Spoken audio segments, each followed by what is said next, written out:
Muchas gracias por la invitación, muchas gracias por poder compartir con ustedes la palabra de Dios. Y antes de comenzar, quiero leer un pasaje de mucha esperanza que se encuentra en San Juan 16, versículo 33, donde el Señor Jesús dice: estas cosas os he hablado para que en mí tengáis paz. En el mundo tendréis aflicción, pero confiad, yo he vencido al mundo. Y eso es algo muy hermoso porque necesitamos paz cada uno de nosotros en nuestros corazones y en este mundo. Aquí en esta tierra muchas veces podemos tener aflicción o también temor, pero con el Señor Jesucristo a nuestro lado, Él nos resuelve estos problemas porque Él estará con nosotros todos los días hasta el fin del mundo, según su promesa. En ese sentido, quiero inclinar el rostro y hacer una pequeña oración y luego iniciar oficialmente el estudio. Padre nuestro que estás en el cielo, te damos gracias, te pedimos tu presencia, que tu Santo Espíritu nos pueda guiar y estar en nuestro corazón y en nuestra mente, Señor, que tú nos guíes, nos protejas, nos bendigas, nos perdones y nos guíes hasta tu retorno, Señor, en un cercano futuro. Te damos gracias en el nombre de Jesús. Amén. Hay un versículo muy interesante que todos conocemos, sobre todo como adventistas del séptimo día, que está en Apocalipsis, capítulo 14, y es el contexto y el pasaje del mensaje de los tres ángeles, que en Apocalipsis 14, versículo 6, nos introduce diciendo que vi a otro ángel volar por en medio del cielo que tenía el evangelio eterno para predicarlo a los moradores de la tierra, a toda nación, a toda tribu, a toda lengua y a todo pueblo, diciendo a gran voz, con fuerza y poder. A gran voz significa, por un lado, de que será con fuerza, que todo el mundo lo escuchará, y por otro lado, que vendrá acompañado por el poder del Espíritu Santo. Este mensaje universal, global, internacional, para toda la humanidad. No habrá ni un ser humano que no escuche este mensaje tarde o temprano en la recta final hacia el retorno de Jesucristo. Y este mensaje tan poderoso que tiene tres partes, quiero hacer énfasis en la segunda parte de este triple mensaje angelical. Y aquí dice algo muy poderoso en el versículo 8. El otro ángel le siguió diciendo: ha caído Babilonia, aquella gran ciudad, porque ella ha dado a beber a todas las naciones del vino de la ira de su fornicación.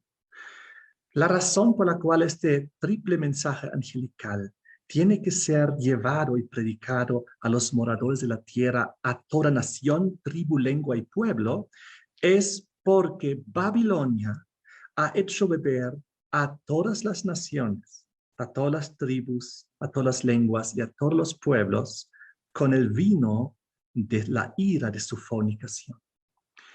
Babilonia, sabemos, es un poderoso simbolismo, un símbolo de la confusión. Al decir que lo ha hecho beber a las naciones con el vino de la ira de su fornicación. El vino es un símbolo del alcohol. Cuando una persona se embriaga con el vino, se emborracha, entonces ya no puede ver con claridad las cosas, ya no puede entender la verdad. Es por eso que ha confundido a las naciones con este vino babilónico. Y por eso es Babilonia, que significa confusión. Entonces, la gran Babilonia del tiempo del fin, simbólica y espiritual, de la cual habla el Apocalipsis, se fundamenta y se basa en la antigua Babilonia que existió hace 2600 años. La Babilonia de antaño, donde vivió, por ejemplo, nuestro amigo el profeta Daniel y sus amigos, donde los hijos de Dios, después de la destrucción de Jerusalén, lamentablemente fueron llevados también al exilio. a la esclavitud, a una vida muy difícil en aquel imperio pagano que existió en aquella época, el más poderoso del mundo. Y este mensaje que encontramos en Apocalipsis 14, vemos un poco más allá con palabras parecidas en Apocalipsis 17, donde en los primeros 2 versículos nos habla de esta gran fornicación apocalíptica en la cual la gran ramera fornicó con los reyes de la tierra en el versículo 2. La religión se metió con los políticos de la tierra, con el Estado. La iglesia y el Estado se unieron y eso llegó a ser la gran fornicación apocalíptica, la que convirtió a la mujer, la iglesia, el pueblo de Dios, la religión, lamentablemente en una institución caída, que cayó de la gracia de Dios, que lamentablemente ante los ojos de Dios ya no es una mujer pura, sino ahora es considerada una gran ramera. En el versículo 2 dice, con la cual han fornicado los reyes de la tierra y los moradores de la tierra se han embriagado con el vino de su fornicación. Una vez más vemos aquí la misma descripción de Apocalipsis 14 del segundo mensaje angelical, de como consecuencia de esta gran caída de la mujer, en este gran pecado, ella lamentablemente como consecuencia ha traído confusión religiosa y espiritual, no solo a los reyes de la tierra, sino a los moradores de la tierra, porque todos se han embriagado, se han confundido, se han emborrachado con el vino de su fornicación. Y luego un poquito más allá, en Apocalipsis 18, encontramos otra vez esta descripción con palabras muy parecidas. Apocalipsis 18, versículo 2. Clamó fuertemente en voz alta, diciendo, caída es Babilonia la grande. Aquí vemos como la repetición del mensaje del segundo ángel.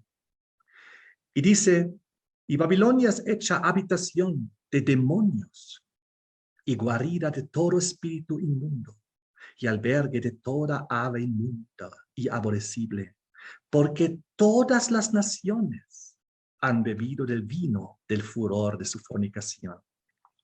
Y los reyes de la tierra han fornicado con ella y los mercaderes de la tierra se han enriquecido de la abundancia de sus deleites. Y ahí viene el poderoso llamado de Dios en el versículo 4, diciendo desde el cielo, salid de ella, pueblo mío, para que no seáis partícipes de sus pecados y para que no recibáis de sus plagas.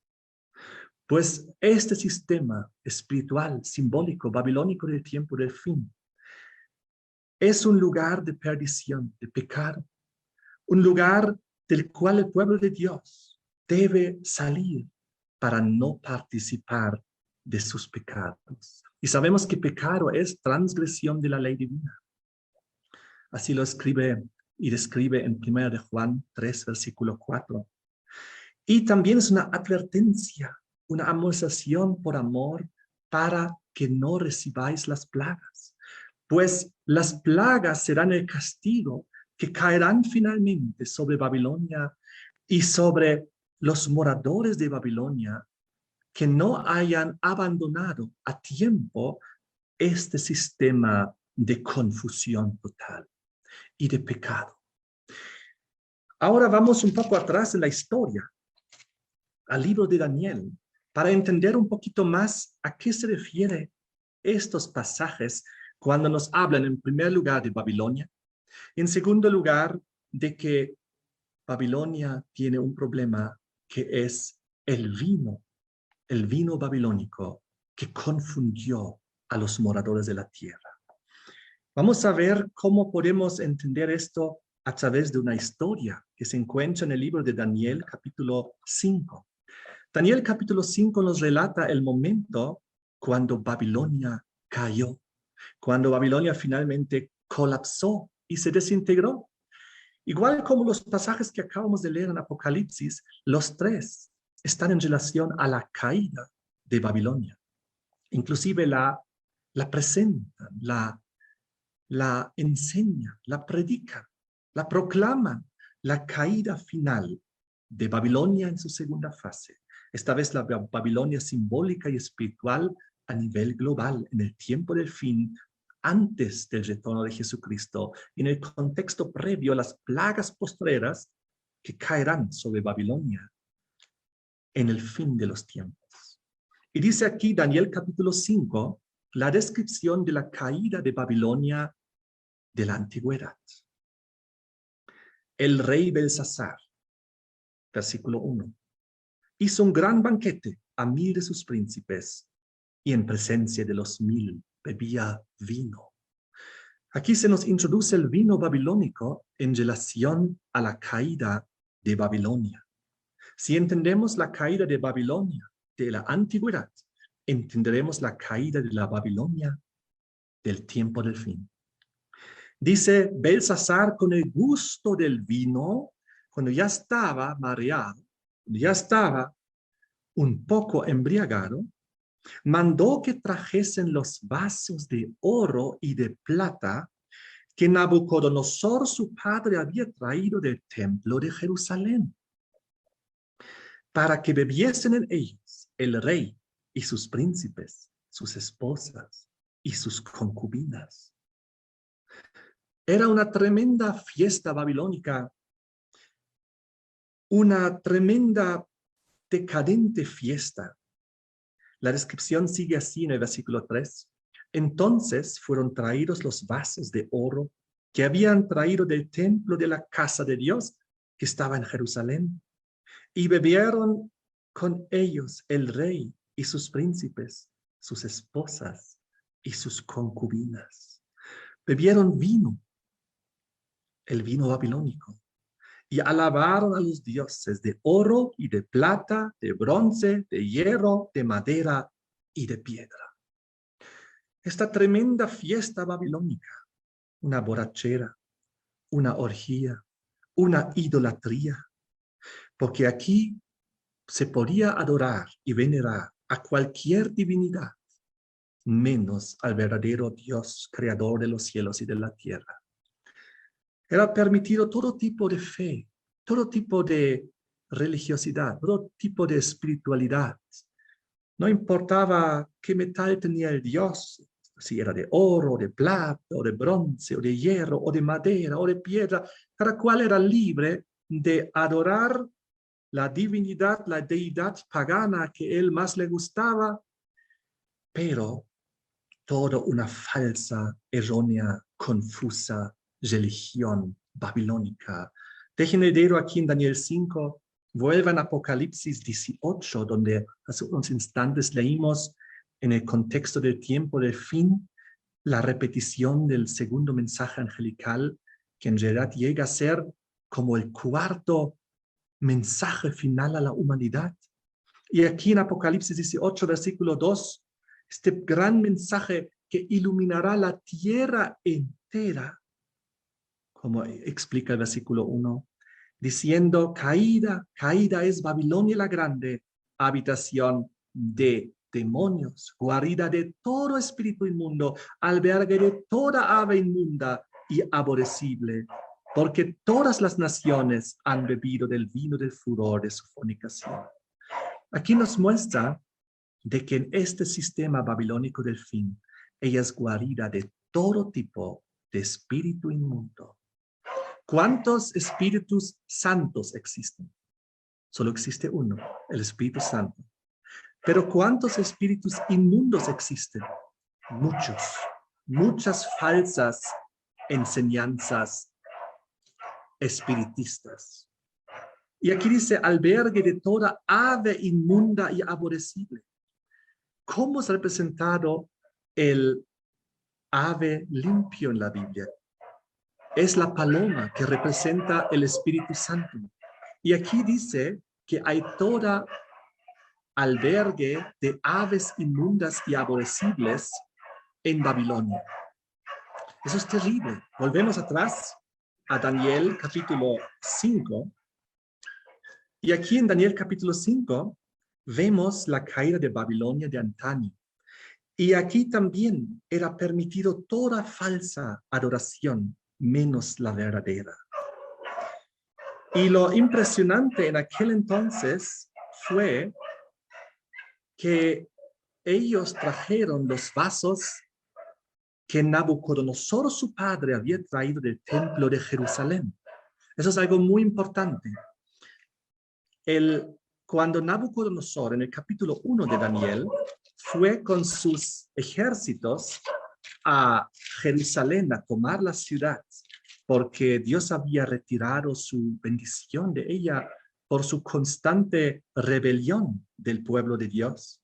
Entonces, en aquel entonces, describe la historia que todos los tesoros del templo de Dios, los vasos sagrados, fueron llevados también a Babilonia como parte de su botín, de su conquista.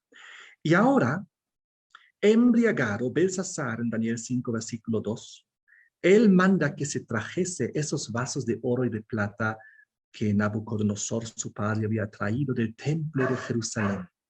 Ahora, eso es algo muy tremendo, porque esos vasos eran vasos sagrados que había en el templo de Jerusalén, en el templo de Dios. Y esos vasos sagrados eran con propósitos religiosos, con propósitos espirituales, con propósitos de salvación.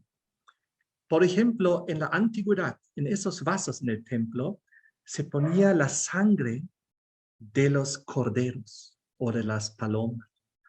Se ponía la sangre de los animales limpios que representaban y prefiguraban a Jesús.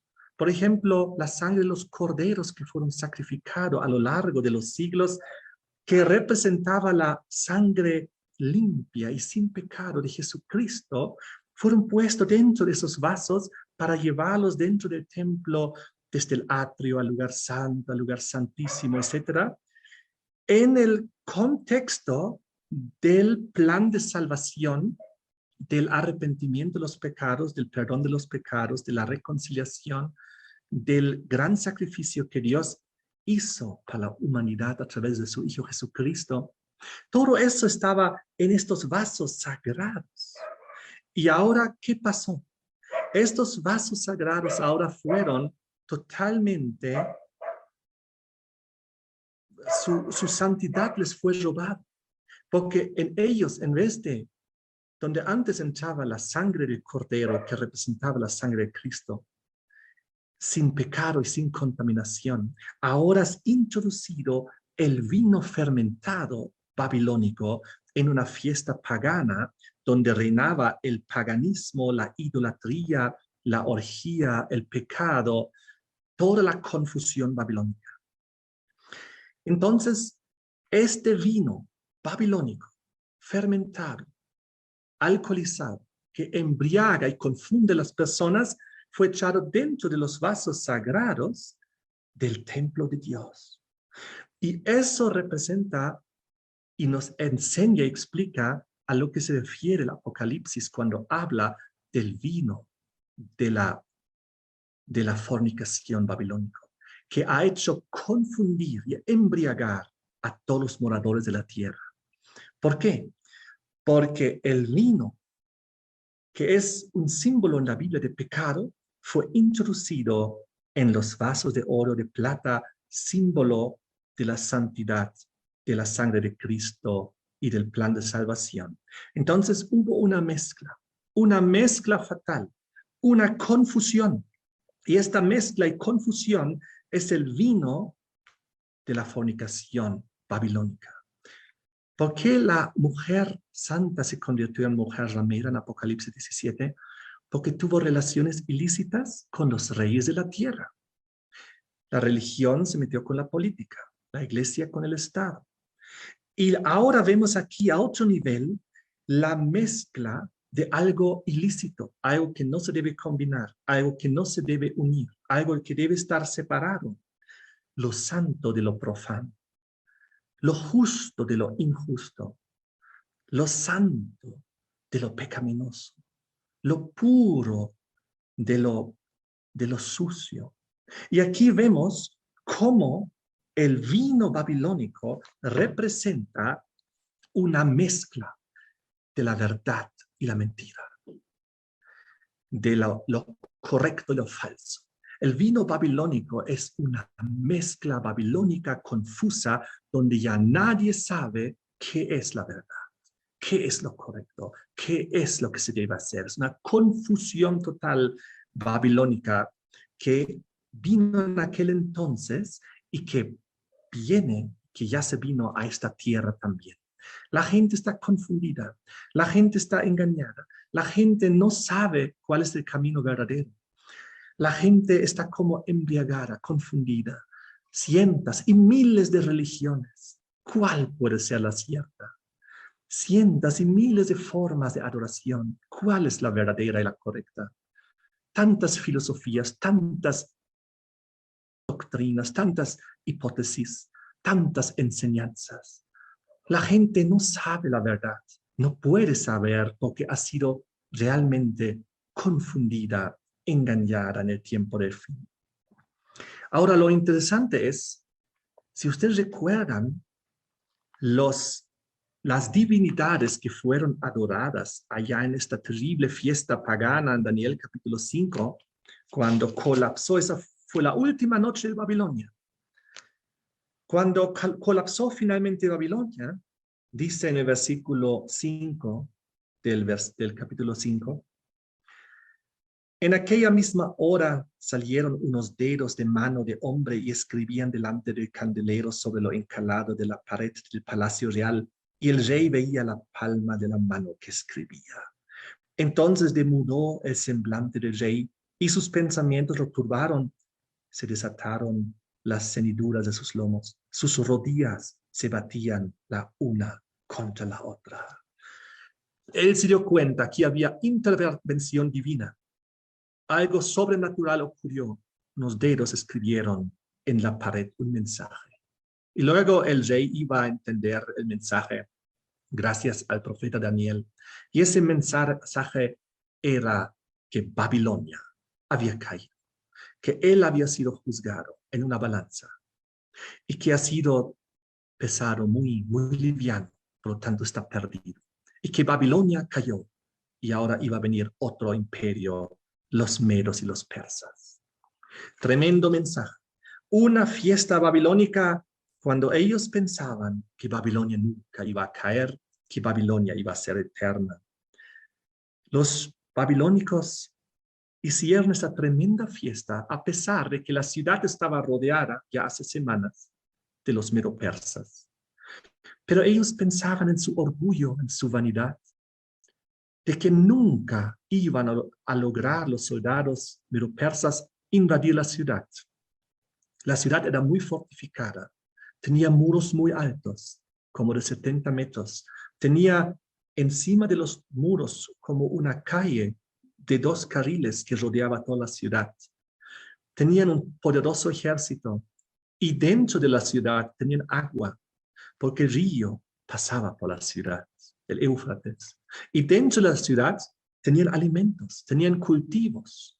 Así que ellos decían, pues que los medo-persas envejezcan allá afuera. Nosotros podemos aguantar aquí años. Tenemos comida, tenemos agua, estamos fortificados. Babilonia jamás caerá. Babilonia será por siempre. Es lo que ellos pensaban.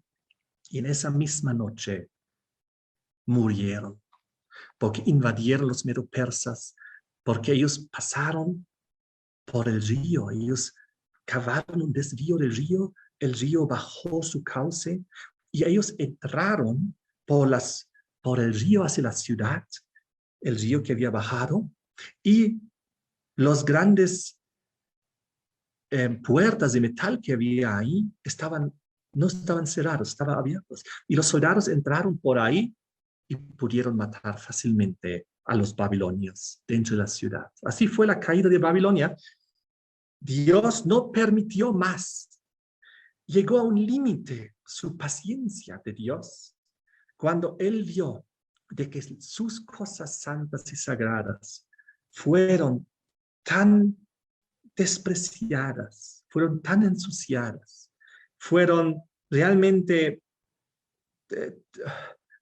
utilizadas de una manera tan equivocada y pecaminosa que él tuvo que intervenir. Dejen un dedo aquí y vuelvan conmigo, Daniel, Apocalipsis capítulo 18. Igual aquí en Apocalipsis 18, versículos 2 y 3 que hemos leído, cuando Babilonia, antes de su caída, es descrita como una habitación de todos los demonios, de una guarida de todos los espíritus inmundos, un albergue de todo ave inmundo, inaborrecible, y que todas las naciones bebieron del vino del furor de su fornicación, y todos participaron en esto, y seguramente pensaron, Babilonia nunca caerá, porque dice aquí que sus mercaderes de la tierra se habían enriquecido de la abundancia de sus deleites. Cuando estaban en fiesta, dijeron, Babilonia no caerá. Es ahí donde Dios, con su último llamado de amor y de advertencia, saca a su pueblo de las diferentes instituciones religiosas y espirituales que conforman Babilonia, porque Dios tiene hijos en todas las religiones. Dios tiene pueblo en todas las diferentes instituciones religiosas de la tierra. Hijos fieles a los que les falta información porque aún están confundidos por este vino que también los aturdió sus mentes y sus cabezas. Pero cuando ellos vean y escuchen con claridad el mensaje de la verdad, que en unos instantes vamos a definir, entonces ellos abandonarán Babilonia antes de su colapso final, antes de que caigan las plagas sobre Babilonia. Y es ahí donde en el versículo 5 dice Dios, porque sus pecados han llegado hasta el cielo y Dios se ha acordado de las maldades de ella. Es ahí donde Dios interviene, igual como intervino en Daniel 5, donde ya se llegó al colmo, ya no más. Dios interviene sobrenaturalmente y le pone fin a Babilonia. Tal como lo puso fin en aquel entonces, le volverá a poner fin a la Babilonia en la cual se encuentra ya sumergido este mundo, esta humanidad. Y el mensaje de los 3 ángeles de Apocalipsis 14 es dado por Dios que el pueblo de Dios que está en diferentes instituciones religiosas salga de ahí, abandone esas instituciones que viven en transgresión de la ley, el pecado, y puedan unirse al remanente que proclama este mensaje del evangelio eterno según Apocalipsis 14, que tiene que ir a toda nación, tribu, lengua y pueblo. Y eso es algo maravilloso porque Dios en su gran amor no permite que la gente tenga que perderse sin tener la oportunidad y el chance, la posibilidad de salvarse, de aceptar la verdad, de ponerse del lado correcto, conscientemente, intelectualmente, razonando, entendiendo de que hay una verdad dentro de toda esta confusión babilónica. Dios ha introducido una verdad pura y no contaminada, y no pervertida, y no tergiversada. Y esa es la verdad que nosotros somos llamados a proclamar también como Iglesia Adventista del Séptimo Día. Ahora volvemos a Daniel capítulo 5. Y cuando hubo la noche de la caída de Babilonia, dice la descripción muy interesante en el versículo 4, que bebieron el vino, este vino de la fornicación babilónica, y alabaron a los dioses. Y ahora recuerden el orden: de oro, de plata, de bronce, de hierro, de madera y de piedra. Recordamos el sueño de Daniel, el sueño de Nabucodonosor, del capítulo 2, que Daniel luego también lo recibió para explicárselo a Nabucodonosor. La humanidad fue representado en una secuencia de imperios, desde Babilonia hasta el retorno de Jesucristo. Desde la Babilonia antigua hasta la Babilonia espiritual y simbólica del fin, a través de una secuencia de metales y de elementos. comenzando con oro, plata, bronce, hierro y terminando con algo parecido a la piedra, como el barro cocido, duro. Pero el asunto es que si nosotros vamos al tiempo del fin y Apocalipsis capítulo 9, para ser exactos, y vemos cuando las plagas caen y se derraman en Apocalipsis 9, en los últimos dos versículos, Apocalipsis 9, versículo 20 y 21. Y los otros hombres que no fueron muertos con estas plagas, porque ahí en este contexto nos describe las 3 preplagas, antes de las 7 postreras plagas de Apocalipsis 17. Dice, aún así no se arrepintieron de sus obras, de sus manos, para que no adorasen a los demonios, a las imágenes, y ahora fíjense la secuencia, de oro y plata y bronce y piedra y de madera, las cuales no pueden ver, ni oír, ni andar. No se arrepintieron de sus homicidios, ni de sus hechicerías, ni de sus fornicaciones, ni de sus hurtos. A pesar del derramamiento de las plagas, de la caída de las plagas, igual no se arrepienten, no se arrepintieron, a pesar de que las plagas estaban cayendo sobre ellos. No dejaron de adorar a los demonios y a las imágenes de oro, de plata, de bronce, de piedra y de madera, las cuales no pueden ver, ni oír, ni andar. Igual como en el tiempo de Daniel capítulo 5. Ellos tampoco se arrepintieron de sus obras. También adoraron las imágenes de estos diferentes elementos. Y Babilonia cayó. Igual aquí en Apocalipsis, igual las plagas llevan a la caída de Babilonia. Igual no se arrepienten. Fíjense cómo fue en Daniel capítulo 5 la descripción del corazón terco, endurecido de la sociedad, de las personas que lamentablemente habían cometido, se podría decir, el pecado contra el Espíritu Santo, porque lo habían rechazado tanto de que ya no se arrepintieron, de que finalmente se mantuvieron tercos en su posición pecaminosa.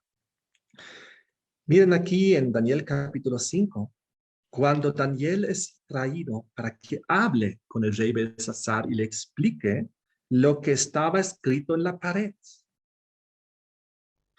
Y dice Daniel al rey, versículo 13, Daniel fue traído delante del rey y habló al rey y dijo a Daniel, ¿eres tú aquel Daniel de los hijos de la cautividad de Judá que mi padre trajo de Judea? Yo he oído de ti que el espíritu de los dioses santos está en ti y que en ti se halló luz y entendimiento y mayor sabiduría. Y ahora fueron traídos delante de mí sabios, astrólogos, que leyesen esta escritura y me mostrasen su interpretación, pero no han podido mostrar la declaración del asunto. Yo pues he oído de ti que puedes interpretar los sueños y disolver las dudas. Si ahora pudieras leer esta escritura y mostrarme su interpretación, serás vestido de púrpura y collar de oro tendrás en tu cuello y en el reino serás el tercer señor. Entonces Daniel respondió y dijo, delante del rey, tus dones sean para ti, tus presentes dales a otros. La escritura yo la leeré al rey y le declararé la interpretación. El Altísimo Dios, oh rey, dio a Nabucodonosor tu padre el reino. Ahora viene algo muy interesante. En vez de que Daniel directamente le lea y le explique lo que estaba escrito en lo encalado de la pared y vaya al grano, comienza a contarle una historia de su padre, como una introducción, para llevarle a una reflexión.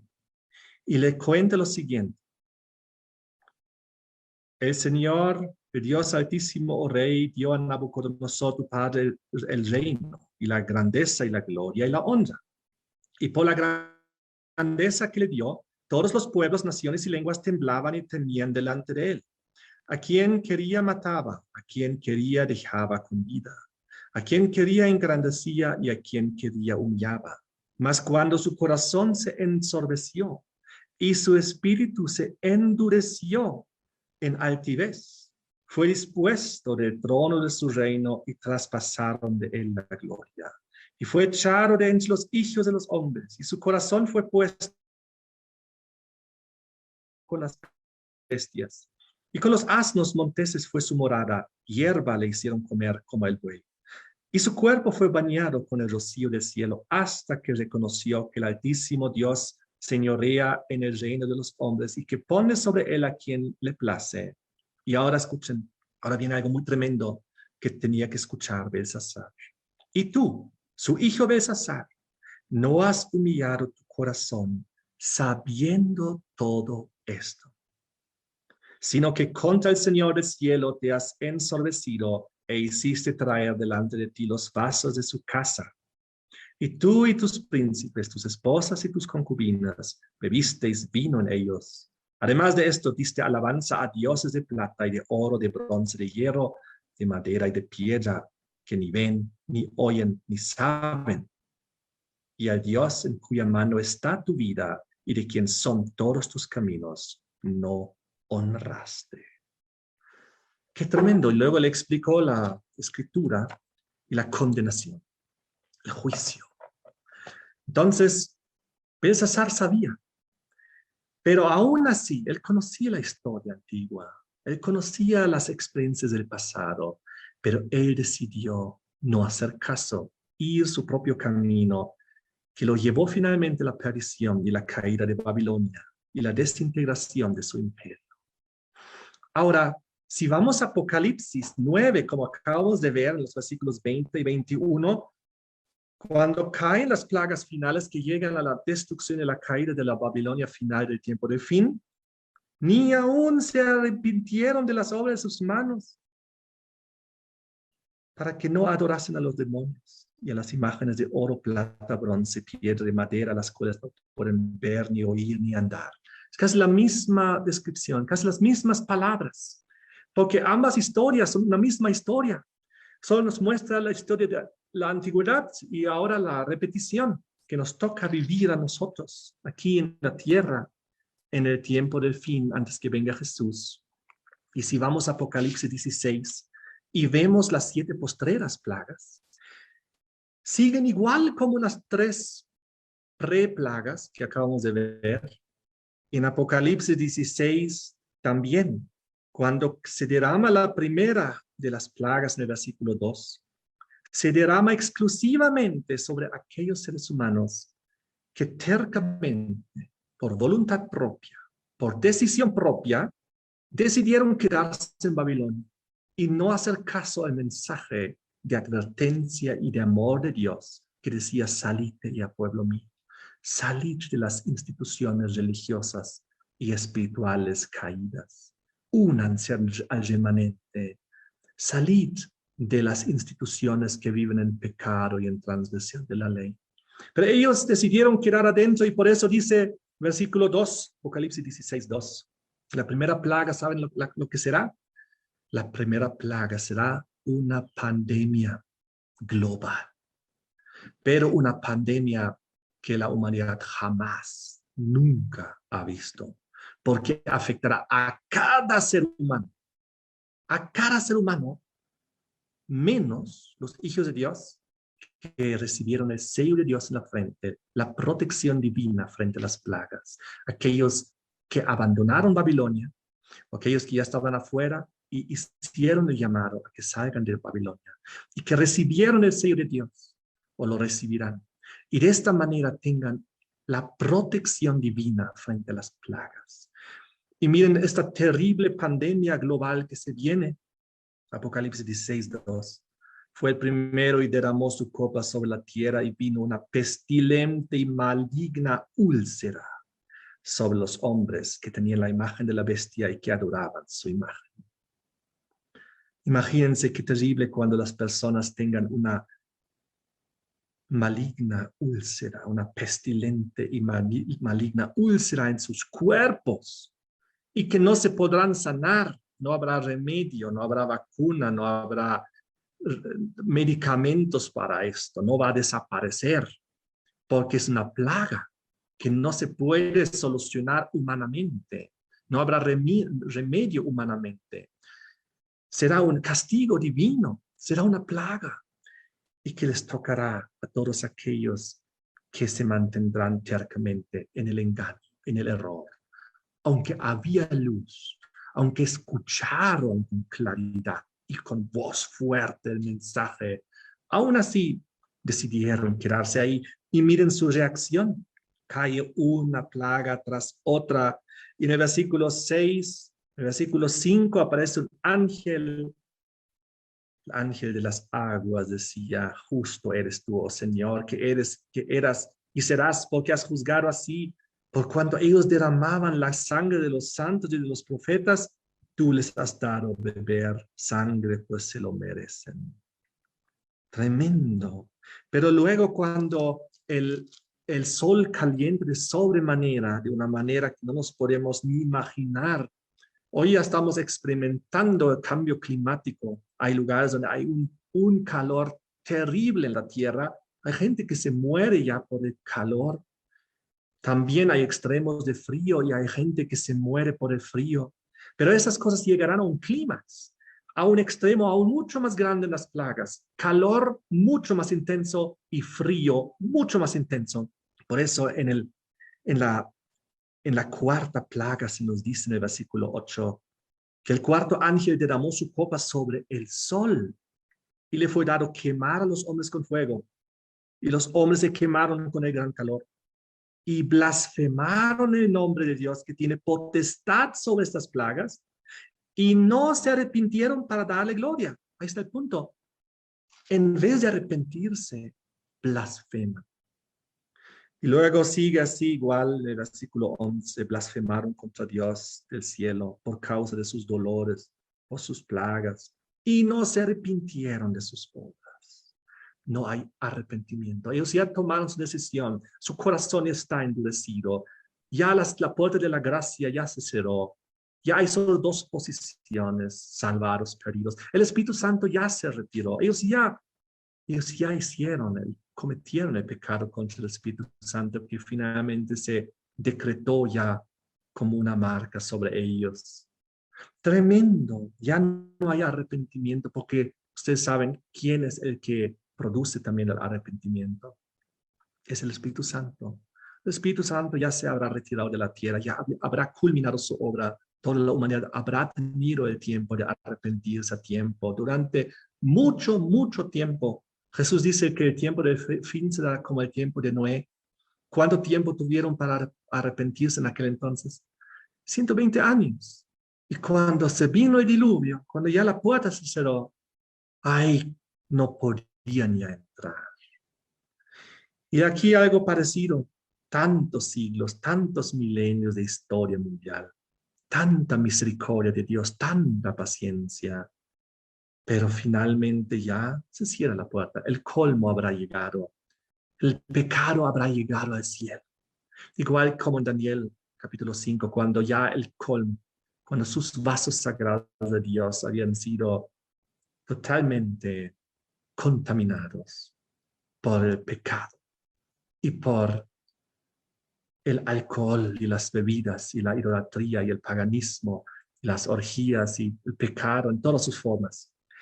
Entonces, eventos tremendos, Apocalipsis 16, como acabamos de ver en la cuarta plaga, el sol calentará sobremanera. Hoy en día se busca como el culpable al ser humano del calentamiento global, pero el sol será una intervención divina sobre el sol para calentar de una manera que no nos podemos imaginar. Y también el extremo del frío, que es descrito en Apocalipsis 16, versículo 21, que es dentro de la última de las plagas. Y aquí dice que cayó del cielo sobre los hombres un grande granizo, como el peso de un talento. Es como 20 kilos. Y el granizo, ¿cuándo ocurre? ¿Cuando hace calor o cuando hace frío? Cuando hace frío. Y los hombres blasfemaron a Dios por la plaga del granizo, porque su plaga fue muy grande. No se arrepintieron. Oh, qué tremendo.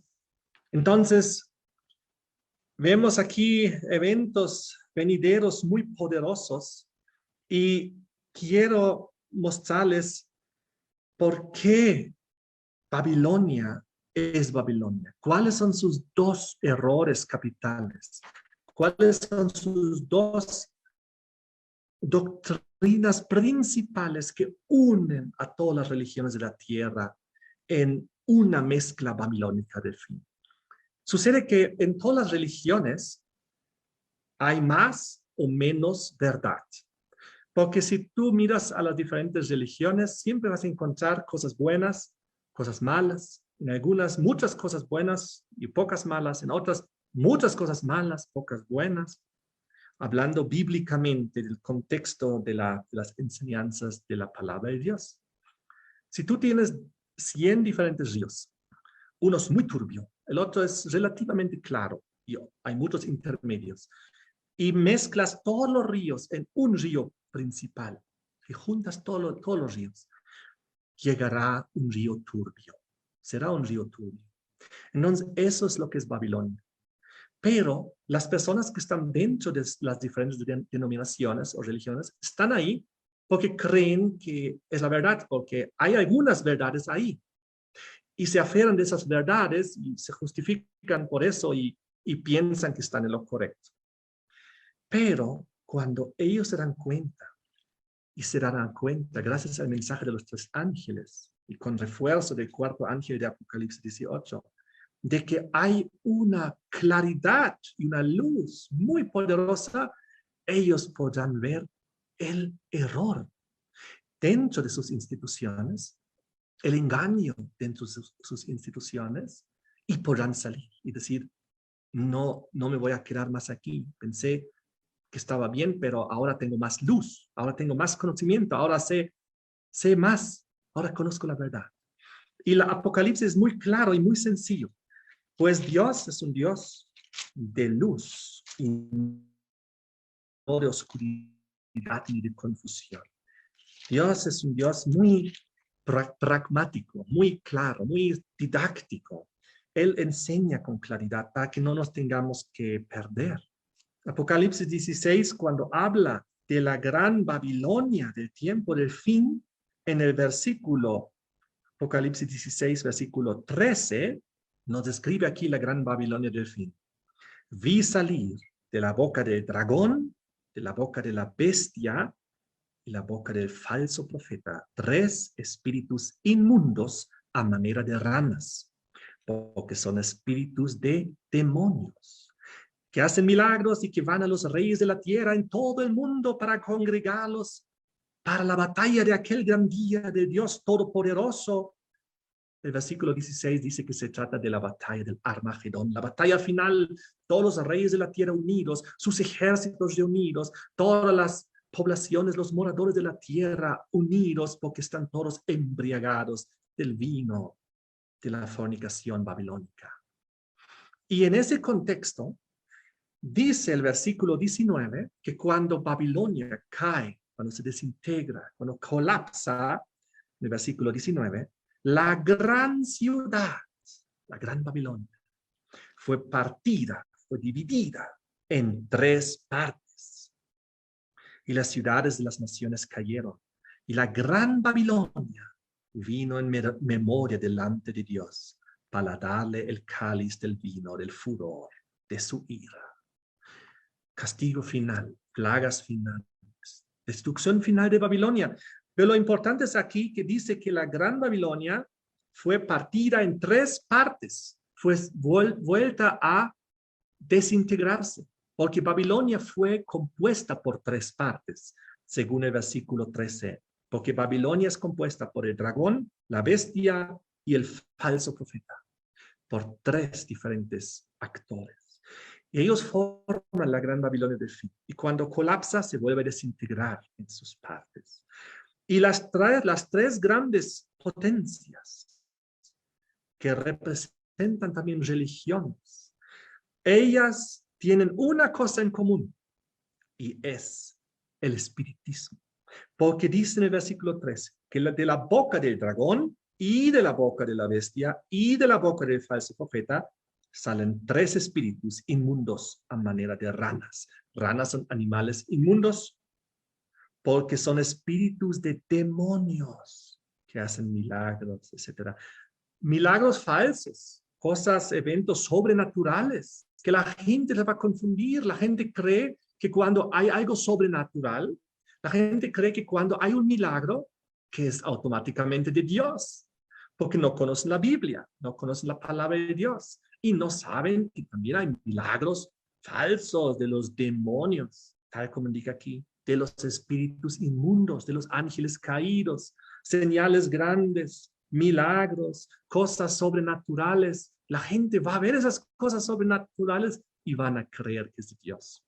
Se van a dejar engañar peor. Y por eso Babilonia también se va a unir, porque van a creer que están en lo correcto, porque van a ver milagros y grandes eventos sobrenaturales y van a creer que Dios está ahí, que el Espíritu Santo está ahí, que ellos están con la verdadera enseñanza, que están porque Dios está manifestando entre ellos, cuando en realidad se manifiesta entre ellos los espíritus inmundos, los ángeles caídos, los espíritus de demonios, como dice aquí. Ahora, hace un ratito en Apocalipsis capítulo 9, cuando hablaba acerca de que no se arrepintieron los hombres con las primeras 3 plagas, Apocalipsis 9, versículo 20, estos hombres que no fueron muertos con estas plagas, ni aún así se arrepintieron de las obras de sus manos, para que no adorasen a los demonios, a las imágenes de oro, de plata, de bronce, de piedra, de madera, las cuales no pueden ver, ni oír, ni hablar. Porque aquí indica que la adoración a las imágenes es equivalente a la adoración a los demonios. La misma cosa. Adorar a las imágenes, no importa si es de oro, de plata, de bronce, de piedra, de madera, lo mismo que adorar a los demonios. Aquí lo enseño. ¿Y por qué? Apocalipsis 16, versículo 13 y 14, que los demonios, los espíritus de demonios que hacen los grandes milagros, que salen de las bocas de las 3 instituciones religiosas que componen Babilonia, también son espíritus de demonios. Y ahora, tenemos aquí espiritismo, idolatría, imágenes, adoración de demonios, que todo llega a ser una misma unidad. Y si nosotros vamos a Éxodo capítulo 20, a los 10 mandamientos, el primer mandamiento, el primero, nos dice, versículo 3, Éxodo 23, no tendrás dioses ajenos delante de mí. Dios dice, claro, no otros dioses. ¿Por qué? Porque solo existe un Dios verdadero, el creador de los cielos y de la tierra, del mar y las fuentes de las aguas, de las plantas, de los animales, del ser humano, de los astros. El creador, el que hizo todo lo que acabamos de mencionar en 6 días y en el 7º descanso.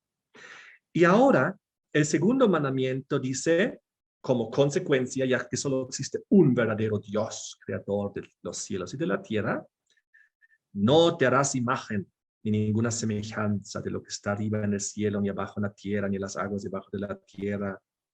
No te inclinarás a ellas ni las honrarás, porque yo soy Jehová tu Dios, fuerte, celoso, que visito la maldad de los padres sobre los hijos hasta la 3ª y 4ª generación de los que me aborrecen, pero hago misericordia a millares de los que me aman y me guardan mis mandamientos. Aquí hay, en este segundo mandamiento, una bendición y una maldición. La bendición es, hago misericordia a millares, los que me aman y guardan mis mandamientos y que no practican la idolatría. Porque eso está en el contexto del segundo mandamiento de las imágenes y la idolatría. Y la maldición que está aquí es que Dios dice, yo soy fuerte y celoso. Yo visito la maldad de los padres sobre los hijos hasta la 3ª y 4ª generación, de los que me aborrecen, de los que adoran imágenes y los que tienen ídolos, porque esta maldición está en este contexto del segundo mandamiento. No te inclinarás a ellas ni las honrarás, no te harás imagen ni ninguna semejanza. Es muy claro. Entonces, ¿por qué dice Dios aquí? Porque yo soy tu Dios, yo soy celoso. ¿Por qué dice que está celoso? ¿Acaso debemos ser celosos? ¿Acaso la Biblia nos dice en 1 Corintios 13 que el amor no es celoso? Dios dice, yo soy amor. Entonces, aquí hay una aparente contradicción. Dios dice, yo soy amor, y el amor no es celoso. Y aquí dice Dios, yo soy fuerte y celoso. ¿A qué se refiere? En el contexto del segundo mandamiento. ¿Cuándo entra el celo en juego? ¿Cuándo hay celo? Cuando hay infidelidad. La iglesia debería adorar solamente al Padre, a Dios, al Creador, Jesucristo. La iglesia es la mujer y la mujer debe ser fiel a su esposo. Ahora, cuando la mujer es infiel al esposo y va con otro hombre, ¿qué le pasa al hombre? El hombre tiene celos. El celo ocurre en el contexto de la infidelidad. Ahora, ¿por qué Dios es aquí celoso en el segundo mandamiento? Porque su pueblo, su iglesia, la religión, ha sido infiel. Se fue tras, antes hemos visto en la fornicación apocalíptica, porque la mujer se llegó a ser ramera, porque se fue tras los reyes de la tierra, la política terrenal, el poder mundial. Y aquí también en relación en la religión, cuando imagen, entonces, ¿qué pasa? Dios se pone celoso. ¿Por qué no me honras a mí? ¿Por qué a ese yeso? ¿Por qué a este pedazo de oro? ¿Por qué a este pedazo de madera? ¿Por qué a esa piedra? ¿Por qué te inclinas ante ese metal que yo he creado? Debes solamente inclinarte ante mí, que yo soy tu creador. Solamente a mí debes honrar. Ahí es donde entra la cuestión del celo. Ahora, muy importante, la Biblia acaba de enseñar de que hay una maldición en el segundo mandamiento hasta la tercera y cuarta generación. ¿Cómo podemos entender esto? ¿Y qué tiene todo esto que ver con adoración a demonios y con el espiritismo?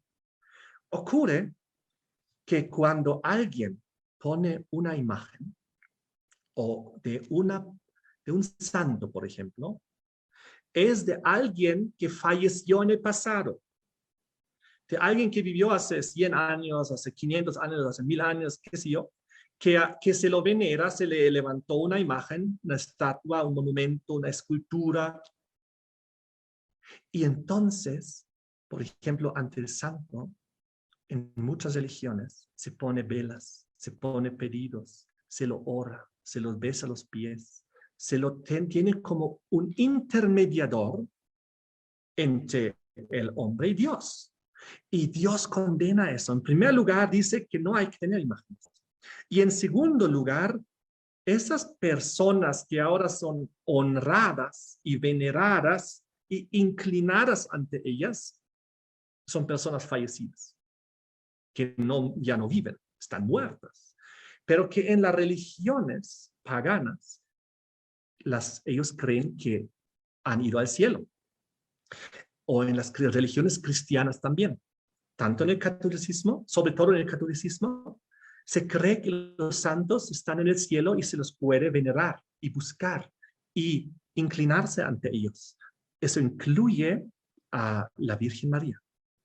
Entonces, según la enseñanza de la Biblia, la primera enseñanza doctrinal de la Biblia está en Génesis capítulo 3, donde Dios había dicho en Génesis 2:17 de que no hay que comer del árbol de la ciencia del bien y del mal, porque el día que de él comieres ciertamente morirás. Y en Génesis 3 viene la serpiente antigua, el diablo, Satanás, el ángel caído, y dice la primera gran mentira a la mujer en el versículo 4, la serpiente dijo a la mujer, no moriréis. Si no sabe Dios que el día que comiereis de él serán abiertos sus ojos, seréis como Dios sabiendo el bien y el mal. Pero Dios había sido claro, si comes de eso, si desobedeces, si pecas, vas a morir. Ese mismo día morirás, Dios había dicho. Y entonces, ¿qué pasó? La mujer dijo, no, no morirás. Entonces había una contradicción en quién creer. Dios dijo, morirás. La mujer dijo, la serpiente dijo, no morirás. Lamentablemente confiaron en la serpiente, en el diablo, en el ángel caído. Tuvieron que decir, ¿en quién creo? Palabra de Dios, palabra de la criatura. Decidieron palabra de la criatura. Murieron. No murieron ese día. Debían haber muerto ese día, pero ese día alguien más murió por ellos. Ese día el Cordero de Dios murió por ellos. Ese día ellos fueron vestidos de túnicas de pieles. Un animal inocente. Y si vemos el contexto, fue una oveja, un cordero. Murió ese día y fueron cubiertos de túnicas de pieles. Un animal inocente derramó su sangre inocente para que ellos puedan ser revestidos otra vez de su desnudez. Por eso no tuvieron que morir ellos ese día, porque Jesucristo murió por ellos ese día. La simbología del Cordero que iba a venir miles de años después en la cruz del Calvario. Eso fue el primer sacrificio que se hizo. Y por eso en el capítulo 4, y cuando luego se habla de Caín y Abel, ¿por qué creen ustedes que Abel fue pastor de ovejas? Hay miles de oficios en la tierra. ¿Por qué Abel escogió el de pastor de ovejas? Para proteger el símbolo, para proteger los animales que Dios designó con el propósito de que se puedan hacer sacrificios por el perdón de sus pecados. Tremendo, es todo un estudio muy grande que se podría hacer aparte, pero el asunto es que ¿por qué la idolatría? ¿Por qué el segundo mandamiento hay una maldición hasta la tercera y cuarta generación? ¿Qué significa esto? ¿Cuántas generaciones mayormente están vivas al mismo tiempo? Generalmente son 3 generaciones que están vivas al mismo tiempo, a veces 4. Los abuelos, los padres y los hijos. Mayormente es así. En raros casos, cuando se casan más jóvenes o son más ancianos, viven más tiempo, puede haber 4 generaciones que todavía el bisabuelo está con vida y el abuelo y el padre y los hijos, pero no es el caso común. Mayormente son 3 generaciones, a veces 4. Entonces, ¿por qué la maldición llega de los padres sobre los hijos hasta la tercera y cuarta generación en el contexto de la idolatría de las imágenes? Porque cuando el abuelo cree en las imágenes y tiene un ídolo en su casa, y los padres también están ahí, y los hijos están ahí, los nietos todos están bajo esa influencia en una casa, en un hogar. Hay muchas casas que ustedes pueden visitar hoy en día que tienen su pequeño santuario con una imagen, con una estatua. Y muchas veces viven ahí los abuelos, los padres, los hijos. Todos están bajo esa maldición de la cual Dios se pone muy celoso, porque en vez de honrarle a Dios, al Creador, honran a un ídolo que representa una imagen, un santo, que representa a alguien que ha muerto. Pero si esa persona ya ha muerto, ya llegó el punto, ya que lamentablemente toda la humanidad se creyó la primera mentira de Satanás, por eso las 3 grandes religiones que describe Apocalipsis 16 de la Gran Babilonia, del fin, de las bocas de los 3 salen espíritus inmundos, porque todos enseñan el espiritismo. Espíritus a manera de ranas que son espíritus de demonios. Los espíritus son demonios. Los espíritus son demonios. Los ángeles caídos, los demonios. Ellos son los que se hacen pasar por los muertos. Eso es el punto. En el espiritismo. Entonces, ¿por qué, según Apocalipsis 9, lo que leímos antes, versículo 20 y 21, por qué adorar imágenes, no importa si es de oro, plata, bronce, etcétera, equivale a adorar demonios? ¿Quién se hace pasar por el fallecido? ¿Quién intenta mantener viva esta enseñanza, esa doctrina de Satanás? Porque la inmortalidad del alma, de que tú mueres y ese ratito vas al cielo o al infierno, doctrina de Satanás es. Porque es la primera doctrina que él enseñó al ser humano. No morirás. No, Dios no tiene la razón. Dios dice que morirás, pero yo digo no morirás. Y entonces, cuando el ser humano muere, las religiones creen que en realidad no está muerto, que sigue vivo, que está en el cielo, que hay un fantasma por ahí, un alma por allá, un espíritu, el día de los muertos y vuelven aquí, se les da de comer, y el santo, y hay que venerarlo al santo porque es el intermediador entre, hacia Dios. Y entonces la gente no sabe, no es consciente que al adorar imágenes están adorando demonios, porque los demonios están ahí. Y por eso es algo tan terrible y condenativo para con Dios. Entonces, Apocalipsis 16 nos enseña que las tres grandes religiones que conforman la Babilonia del fin viven el espiritismo. ¿Quiénes son las tres grandes instituciones de Apocalipsis 16:13? Dragón, falso profeta y bestia. Bestia, podríamos hacer ahora grandes estudios proféticos, pero la bestia es la que está descrita en Apocalipsis 13. La primera bestia, que es el sistema religioso cristiano papal, del catolicismo. El falso profeta es en Apocalipsis 13 la segunda bestia, que es aquella con la cual se alía con la primera bestia, con el Vaticano, que son los Estados Unidos y el protestantismo apóstata, que se unen también en todo este sistema babilónico de fin.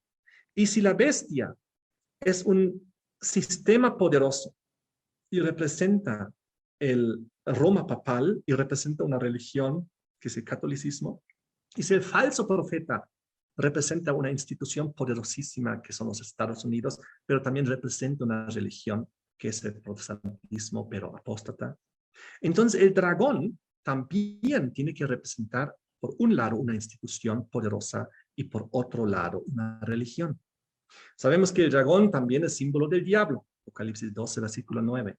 Pero aquí en el contexto tiene que representar también en la simbología otra institución y otra religión. Ahora, el dragón siempre ha sido el símbolo del paganismo, de la religión del paganismo, siempre. La serpiente antigua, el diablo y Satanás, ahí comenzó. Serpiente, dragón siempre son un sinónimo. Entonces, en todas las religiones paganas, en todos, casi todos, el dragón o la serpiente antigua ha sido el símbolo de su religión.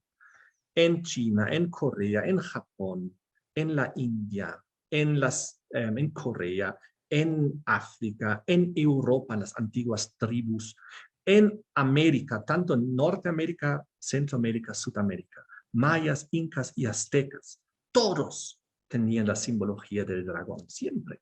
También adoraban todos al sol, que pasa a ser dicho. Entonces, el dragón es símbolo de excelencia del paganismo. ¿Y cuál religión fundó el diablo? El diablo fundó la religión del paganismo. Es su religión. No importa en qué manifestación esté, es su creación. El cristianismo, bien, viene del Señor Jesús, y de ahí se fundó, luego vino el catolicismo, el protestantismo y todas las demás denominaciones cristianas, pero se originaron en Cristo, no en el diablo. Pero ¿qué pasó? Las religiones cristianas, el diablo pues, se metió ahí para desvirtuarlas, para paganizarlas, para llenarlas de tradiciones, para llevarlas a doctrinas de su religión original, es la religión pagana. En la religión pagana, la primera doctrina era el espiritismo. Génesis 3, versículos que hemos leído. La primera doctrina de la religión pagana, del diablo, es no morirás. Alma es inmortal. Tú mueres, pero en realidad no te mueres. Te vas al cielo, te vas al infierno, te vas al purgatorio, te vas al nirvana, te reencarnas, no importa la forma, pero no mueres. Es el punto. Todas las religiones se lo han creído. El paganismo se lo ha creído. Todas las religiones antiguas se lo han creído. El cristianismo, el catolicismo se lo ha creído porque lo adaptó del paganismo, y el cristianismo cristiano, protestante, evangélico, cristiano, también se lo adoptó, y todos creen en esta misma enseñanza. Por eso se juntarán en el fin. Han quedado pocos que no creen en esta enseñanza. Por ejemplo, los adventistas del séptimo día, que somos nosotros, que somos básicamente los únicos que lo proclaman con mucha claridad. De paso, se ha dicho que los testigos de Jehová en este punto también están bien y lo entienden también. Y de paso, se ha dicho que en este punto, inclusive los ateos están bien. Los ateos, en el punto de lo que concierne la muerte, creen la verdad en comparación a todos los demás cristianos. Muy, muy curioso el dato, porque los ateos creen que si te mueres, realmente estás muerto. No hay cielo, no hay infierno, no hay nada. Entonces, los ateos entienden, es algo curioso, correctamente el estado de los muertos. El problema de los ateos es que no creen de que hay una resurrección, que hay vida eterna, que existe Jesucristo y que la Biblia es la verdad.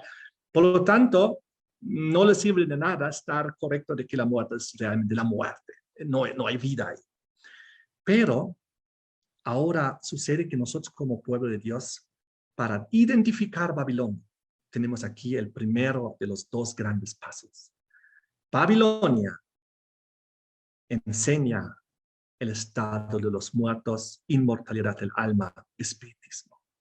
Si tú estás en alguna institución religiosa, no importa, católica, evangélica, cristiana, de cualquier denominación, o si estás en el paganismo y crees que hay vida después de la muerte inmediatamente, en la inmortalidad del alma, ahora ya sabes cuál es la verdad y puedes salir de esas instituciones falsas y unirte al remanente.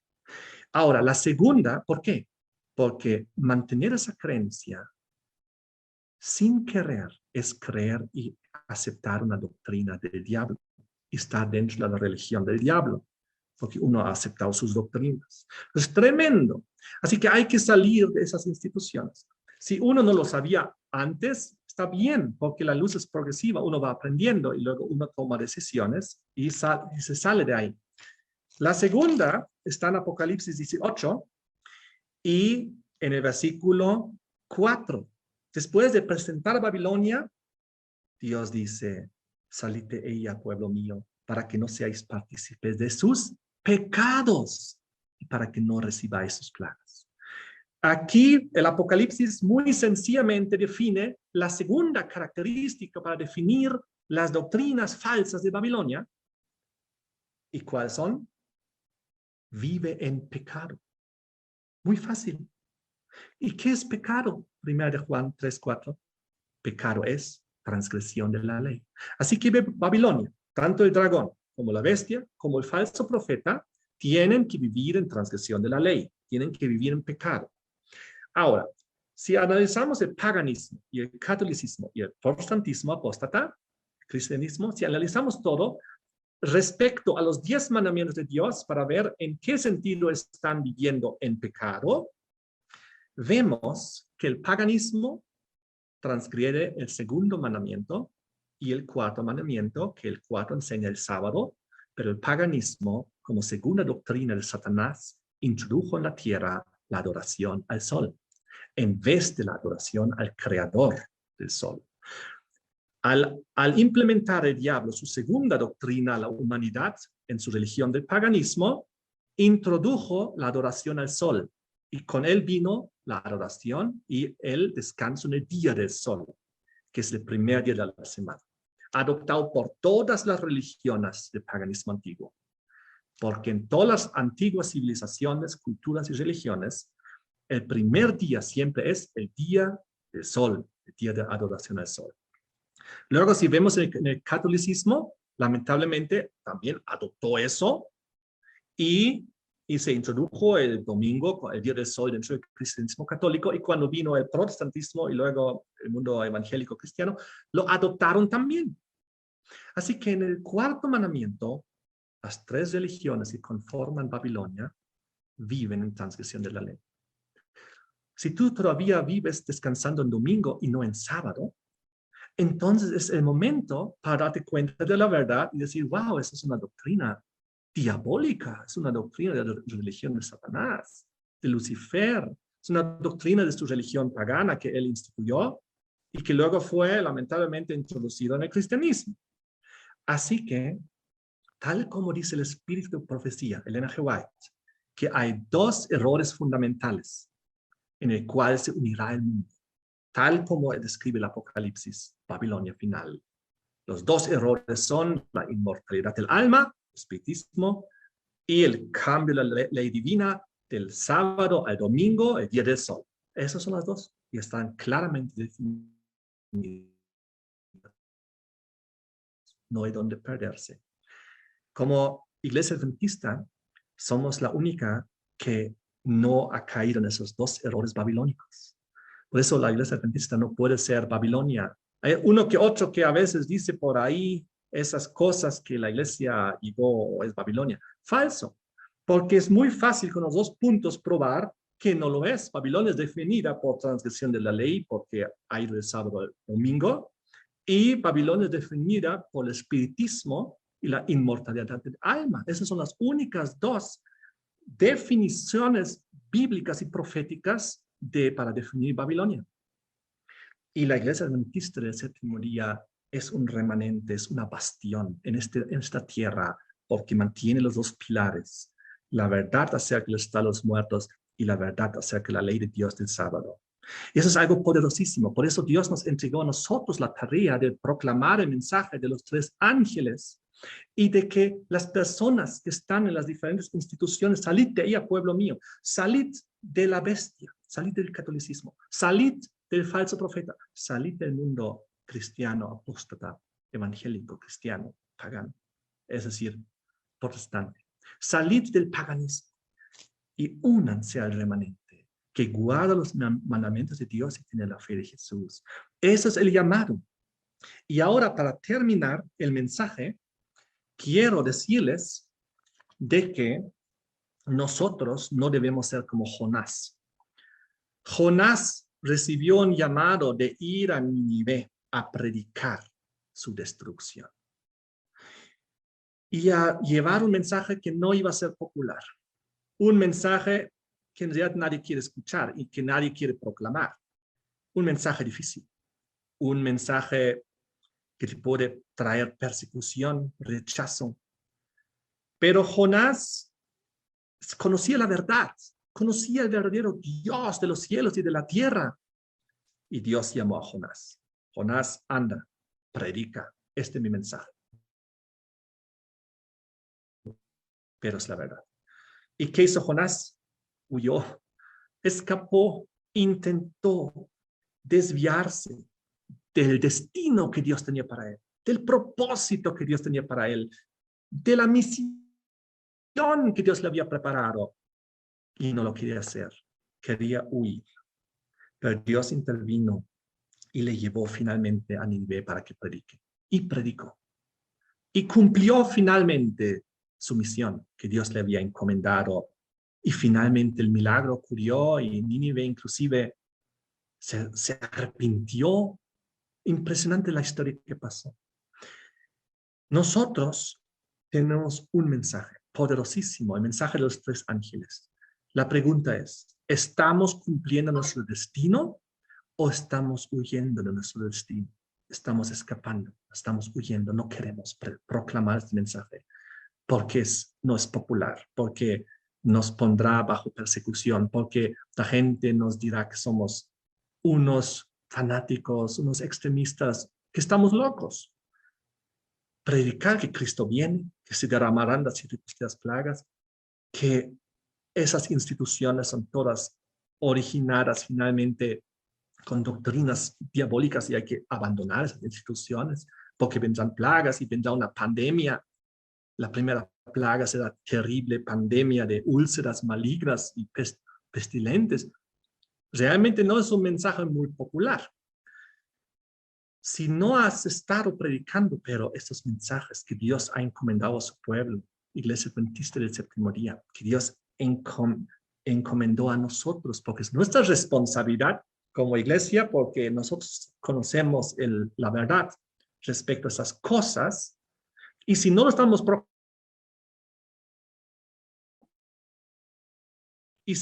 advirtiendo, entonces estamos como Jonás huyendo. Y Dios va a tener que intervenir, quizás de una manera dura en nuestras vidas, para ponernos a predicar. y para ponernos a advertir al mundo y para ponernos a proclamar para que el mundo pueda escuchar la verdad y pueda ser salvo. Por lo menos todos aquellos que abandonen Babilonia, porque sabemos que será solo un remanente pequeño que finalmente abandonará Babilonia. Pero habrá hijos de Dios, Apocalipsis 18, versículo 4, que saldrán de Babilonia. Salite ya, pueblo mío. Es llamado de Dios, no es un llamado de los hombres. Y muchos saldrán. Elena G. White explica eso, de que muchos saldrán del catolicismo, muchos saldrán del mundo cristiano evangélico, muchos saldrán del mundo y se unirán. Y para terminar este mensaje les quiero decir el significado de la palabra aleluya. ¿Alguna vez se han puesto a pensar? Aleluya. ¿Saben dónde aparece la palabra aleluya en la Biblia? Aparece tanto en el Antiguo Testamento como en el Nuevo Testamento. Aparece solo en dos libros bíblicos. En el Antiguo Testamento aparece en un libro y en el Nuevo Testamento aparece en un libro. En el Apocalipsis, en el Antiguo Testamento aparece en el libro de los Salmos y en el Nuevo Testamento aparece en el libro del Apocalipsis. Así que Salmos y Apocalipsis están muy unidos porque ambos presentan la palabra aleluya. En el libro de los Salmos aparece 14 veces y en el libro de Apocalipsis aparece 4 veces. En Salmos aparece en varios capítulos, pero en Apocalipsis, solo en Apocalipsis 19. ¿En qué contexto está el aleluya? Veamos juntos. Apocalipsis 19, versículo 1. Después de estas cosas, ¿después de qué cosas? El capítulo anterior, el capítulo 18, era la caída de Babilonia. Describe en detalle su caída y su colapso final de Babilonia bajo las plagas postreras, el fin del mundo y la desintegración de Babilonia. Y luego dice Apocalipsis 19, versículo 1, y después de estas cosas, después del colapso de Babilonia, oí una gran voz de gran multitud en el cielo que decía, aleluya. Salvación y honra y gloria y poder al Señor nuestro Dios. ¿Cuándo aparece en el Apocalipsis? En todo el Nuevo Testamento, la palabra aleluya. En Apocalipsis 19:1.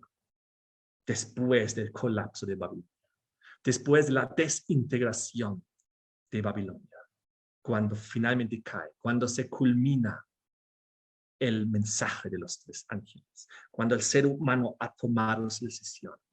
Cuando la decisión está ahí, sello de Dios, marca de la bestia. Salvación, perdición. Humanidad dividida en 2 grupos. Retorno de Jesucristo. Aleluya. Aleluya, porque Babilonia cayó. Aleluya, porque Dios intervino. Aleluya, porque el pueblo salió de Babilonia, el que estaba aún ahí. Aleluya, porque se proclamó el mensaje de los 3 ángeles. Aleluya, porque ahora el pueblo es rescatado de la servidumbre de Babilonia. Eso significa aleluya. No es otra cosa. Y si nosotros seguimos en Apocalipsis 19, versículo 3, versículo 2, porque sus juicios son justos. Todo en el contexto de la caída de Babilonia, de las plagas postreras, que son los juicios finales. Sus juicios son justos porque Él ha juzgado la gran ramera, la gran Babilonia. Porque ha corrompido la tierra con su fornicación, el vino de la fornicación, de la confusión religiosa. Y ha vengado la sangre de los siervos de la mano de ella. Y otra vez dijeron, aleluya. Y su humo subió para siempre jamás. Aleluya, por los juicios, por los castigos finales a Babilonia, por las plagas postreras, porque ha sido vengado los hijos de Dios que fueron injustamente perseguidos, torturados, matados. Qué impresionante. ¿Qué significa entonces aleluya? Tenemos que entenderlo, no hay otra, en este contexto. Y así ustedes pueden seguir leyendo hasta el versículo 6, una y otra vez, 4 veces, aleluya. todo en este contexto de adorar al Dios verdadero, de postrarse ante el Dios de la verdadero, creador de los cielos y de la tierra, que tiene el poder sobre todo. Y si ahora volvemos al libro de los Salmos y analizamos el aleluya ahí, la primera vez que aparece el aleluya en el libro de los Salmos y en toda la Biblia, la primera vez, la introductiva. Ustedes saben cuando algo se introduce en la Biblia, ahí se lo describe. Cuando ustedes ven por primera vez la palabra aleluya en Salmos. Salmos 149, versículo 9. No, disculpen. Salmos 104, versículo 35. Primera vez que aparece la palabra aleluya. Sean consumidos de la tierra los pecadores y los impíos dejen de ser. Bendice alma mía a Jehová. Aleluya. ¿En qué contexto está el aleluya? En que los pecadores serán consumidos, castigados y desaparecerán. ¡Wow! Eso es impresionante. Y la segunda vez que aparece el aleluya, Salmo 105, versículo 45. Para que guardasen sus estatutos y cumpliesen sus leyes. Aleluya. El aleluya está en el contexto de la destrucción de los impíos, está en el contexto de guardar los mandamientos de Dios. Y si seguimos analizando, Salmo 106, versículo 1, aleluya, alabad a Jehová, porque Él es bueno, porque para siempre es su misericordia. El aleluya está en contexto del carácter bondadoso, misericordioso y amoroso de Dios. Y luego en el Salmo 106, versículo 8, ¿en qué más? Versículo 48, ¿en qué más está en el contexto del aleluya? Bendito Jehová, Dios de Israel, desde la eternidad hasta la eternidad. Y diga todo el pueblo, amén, aleluya. Así que las primeras 4 veces que el aleluya es presentado, consumación de los pecadores y los impíos dejan de existir. La ley de Dios es eterna. Dios es bueno y misericordioso. Y Dios existe y es para la eternidad. ¡Wow! Esto es impresionante. Por si acaso eso lo descubrí esta mañana al preparar el tema. Entonces, y los otros versículos en Salmos que presentan el aleluya, básicamente se repiten estas 4 enseñanzas. Y luego vuelve a aparecer en Apocalipsis 19, tras la caída de Babilonia, tras la destrucción de los impíos, tras la destrucción de los injustos, cuando se elevó la ley de Dios, cuando se elevó el carácter de amor, misericordia de Dios que había dado la posibilidad a todos a la salvación, y cuando finalmente se muestra que Babilonia es finita, pero Dios es infinito, es eterno. Ahí está el aleluya. Qué impresionante, queridos hermanos. Así que con esas palabras quiero terminar. Que Dios les bendiga, que nosotros cumplamos nuestro rol, que Dios nos ponga a cumplir nuestro destino, que Dios tiene preparado para nosotros. Cristo viene pronto, las plagas están cerca, Babilonia está ahí ante nuestros ojos levantándose, no falta mucho tiempo, sabemos lo que tenemos que hacer y que Dios te bendiga con este conocimiento, que todos tomen su decisión correcta para que todos nosotros alcancemos la salvación, el cielo, la vida eterna, el perdón de nuestros pecados, la reconciliación con Dios, con el prójimo, que nadie se quede atrás, que todos estemos ahí cuando venga el Señor. Que Dios les bendiga a todos. Bendiciones. Amén.